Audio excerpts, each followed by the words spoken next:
فماذا بعد الحق الا الضلال. جب تم اس کو حق مان چکے ہو تو اس حق کے بعد اب بچتا کیا سوائے گمراہی کے؟ اگر تم نے اس کو تسلیم کر لیا اور عملاً انحراف کیا تو سنو حق کے بعد سوائے ضلال اور گمراہی کے اور کچھ نہیں بچتا. فانا تصرفون، کہاں پھرے جاتے ہو، کہاں بھٹکے جاتے ہو، کدھر چلے جاتے ہو؟ یعنی جب یہ بات سچ ہے تو یہاں سے تمہیں ہٹنا نہیں چاہیے. کذالک حقت کلمۃ ربک، اسی طرح سے ثابت ہو گئی، اسی طریقے سے کذالک کے معنی اسی طرح، حقت حقیقت بن گئی، ثابت ہو گئی، کلمۃ ربک آپ کے رب کی بات، آپ کے رب کا کلمہ، کس پر؟ علی الذین فسقوا، ان لوگوں پر جنہوں نے فسق و فجور کیا ہے. یہ ازلی بات لاحق ہو گئی. کیا ہے وہ بات؟ انہم لا یؤمنون، کہ بے شک وہ ایمان نہیں لائیں گے. یہ پیشین گوئی ہے نبی صلی اللہ علیہ وسلم کے سامنے.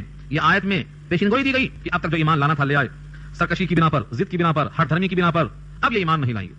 کیوں؟ اگر آدمی کسی شک میں ہو اور شک دور ہو گیا تو مان لیتا.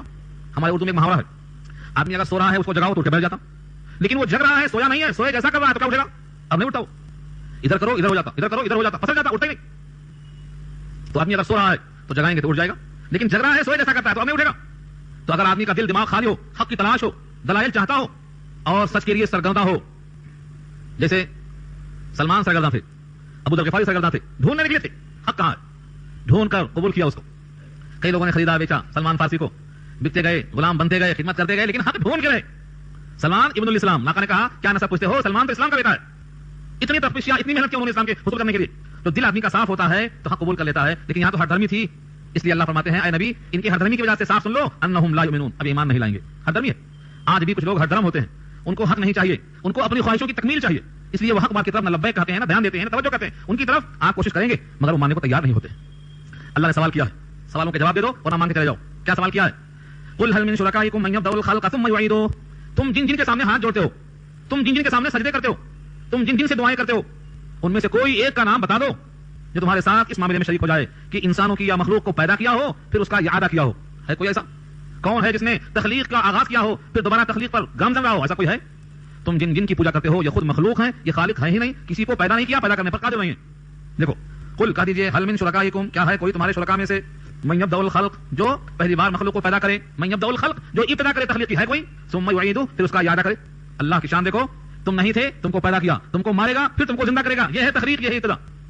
قل اللہ یبدأ الخلق ثم يعيده، کہہ دو اللہ پیدا کرے گا پہلی بار، یبدأ الخلق پہلی بار پیدا کرے گا، ثم يعيده پھر دوبارہ اس کا اعادہ کرے گا. فانا تؤفكون، تم کہاں بھٹکے جاتے ہو حق کو چھوڑ کر، کدھر جا رہے ہو تم؟ یعنی دنیا والے سب کے سب مخلوق ہیں، خالق ایک ہے، اور خالق میں مخلوق میں فرق ہوتا ہے، دونوں ایک نہیں ہو سکتے ہیں.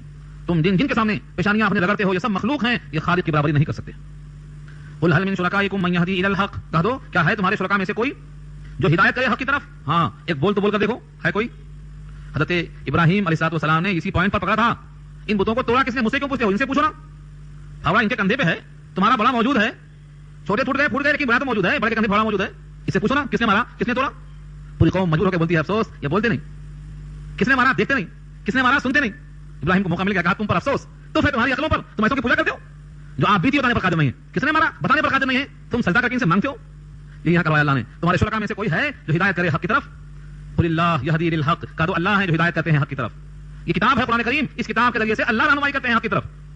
اب تم سے سوال ہے، تم دل پہ ہاتھ رکھ کے بولو افمن یہدی الی الحق احق ان یتبع، کیا بھلا وہ شخص جو رہنمائی کرتا ہے حق کی طرف زیادہ حقدار ہے کہ اس کی اتباع کی جائے، یا ام لا یہدی، یا بھلا وہ شخص جو رہنمائی نہیں کر سکتا الا ان یہدی، مگر اسی کو لے کر چلایا جائے. اٹھا کے لے کے چلے تو چلنے پر قادر، اٹھا کے اوپر رکھے تو چڑھنے کے قابل، اٹھا کے نیچے پھینکے تو گرنے کے قابل، ورنہ کیوں نہیں سکتے؟ سوال کیا اللہ نے الا ان یہدی، ان کی رہنمائی کی جائے تو رہنمائی کرنے والے کے ساتھ جا سکتے ہیں. بھلا بتاؤ دونوں میں کس کی بات صحیح ہو سکتی ہے؟ اس آیت میں سوال کیا اللہ نے. افمن یہدی الی الحق احق ان یتبع، کیا بھلا وہ ذات جو رہنمائی کرتی ہے حق کی طرف وہ زیادہ حقدار ہے کہ اس کی اتباع کی جائے، ام لا یہدی، یا وہ اچھا ہے جو ہدایت نہیں کر سکتا مگر یہ کہ اسی کی رہنمائی کی جائے. فما لکم، تمہیں کیا ہو گیا ہے، کیف تحکمون، کیسا فیصلہ کرتے ہو؟ ایک ہدایت دینے پر قادر، ایک ہدایت کا محتاج، ایک کو خبر نہیں کہ ہماری بندگی کی جاتی ہے، ایک ہمیشہ مستعد اور چوکنا، ایک ایک آنکھوں کو سنتا ہے، دل کے اضطراب کو محسوس کرتا ہے، آنکھوں کی چوریاں محسوس کرتا ہے، دل کے وساوس سے باخبر ہے. بھلا اس ذات کے ساتھ تم ان کو کیوں شامل کرتے ہو؟ کیف تحکمون، کیسا فیصلہ کرتے ہو تم؟ وما یتبع اکثرهم الا ظنا، بہت پھوک بجا کر جملہ ہے یہ. وما یتبع اکثرهم الا ظنا، اور نہیں اتباع کرتے ہیں ان میں سے اکثر لوگ مگر اٹکل، ظن اور تخمین، گمان. ان کے پاس کوئی ثبوت نہیں، کوئی دلیل نہیں، بس الٹپ چل رہی ہے. بخدا ہاتھ پکڑ کے پوچھو کسی پجاری سے، کسی بھی اللہ کے غیر سے مانگنے والے سے پوچھو تمہاری پرستش کا کیا مدار ہے، تم جس کے سامنے تذلل کرتے ہو تمہارا کیا عقیدہ ہے، کوئی دلیل ہے، کوئی ثبوت ہے، کوئی سلطان ہے؟ کچھ نہیں. الا ظن ان الظن لا یغنی من الحق شیئا، بے شک گمان نہیں کام میں آتا ہے حق کے مقابلے میں کچھ بھی. ٹکراؤ دیکھو، ان کا تو گمان ہے اور تمہارے پاس دلائل ہیں. یہ حق ہے، یہ حقیقت ہے، اور وہ گمان ہے اور شک ہے. بھلا اٹکل پچھو مقابلہ کیسے کر سکتے ہیں یقین کا؟ ان اللہ علیم بما یفعلون، بے شک اللہ جانتے ہیں جو کچھ وہ لوگ کرتے ہیں، ان کے تمام کاموں سے اللہ باخبر ہے۔ اب یہاں سے قرآن کریم کا تعارف قرآن خود کرواتا ہے۔ قرآن کا تعارف قرآن خود پیش کرتا ہے کہ اس کتاب کو تم نے کیا سمجھا، یہ کتاب اللہ کی کیسی کتاب ہے۔ یہ قرآن کا تعارف بہت طویل ہے، یہ گفتگو انشاءاللہ ہم آئندہ ہفتے میں رکھیں گے، ہمارا وقت بھی قریب ہو چکا ہے۔ اگر کسی صاحب کو کچھ سوالات کرنا ہے تو سوالات، والسلام علی سید المرسلین یا حی یا قیوم برحمتک نستغیث یا رب لک الحمد کما ينبغي بجلال وجهك العظیم اللهم لا احصي ثناء عليك انت كما اثنيت على نفسك اللهم لا مانع لما اعطيت ولا معطي لما منعت ولا ينفع ذا الجد منك الجد اللهم انا نسالك علما نافعا ورزقا واسعا وشفاء من كل داء اللهم انا نعوذ بك من الشقاق والنفاق وسوء الاخلاق رب ارحمهما كما ربياني صغيرا۔ اے اللہ ہماری خطاؤں کو معاف فرما، اے اللہ اس کہانی سننے کو قبول فرما، اے اللہ اپنے کرم سے جتنے لوگ یہاں بیٹھے ہیں سب کے دل کے جائز تقاضے، تمنائیں، مرادیں، حاجتیں، آرزویں اپنے کرم سے اللہ پورا فرما دیجیے۔ اے اللہ جتنے لوگ بیٹھے ہوئے ہیں سب کے ہاتھ اٹھے ہوئے ہیں، اے اللہ ہم سب محتاج و فقیر ہیں، اے اللہ آپ کی طرف سے رحم و کرم کی توفیق چاہتے ہیں۔ اے اللہ سارے عالم اسلام میں جو کرب و اضطراب ہے مولا کریم اپنے کرم سے دور فرما دیجیے۔